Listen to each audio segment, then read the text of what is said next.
बाबा जान, दुख आते जाते रहते हैं ज़िंदगी में, लेकिन दुख आते जाते रहते हैं ज़िंदगी में, लेकिन आपके बिछड़ जाने का दुख कभी कम नहीं होगा। मैंने खो दिया है खुद को बाबा, मैंने खो दिया है खुद को बाबा। मुझे पता है मुझ में लोगों की बातें बर्दाश्त करने की हिम्मत नहीं।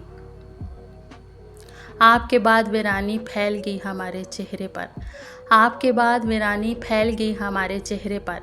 हम आखिरी बार आपके साथ मुस्कुराए थे बाबा। सब रिश्ते मिल जाते हैं मगर, सब रिश्ते मिल जाते हैं मगर बाप जैसा अनमोल तोहफा नहीं मिलता। बाप को मरना नहीं चाहिए, बाप को मरना नहीं चाहिए।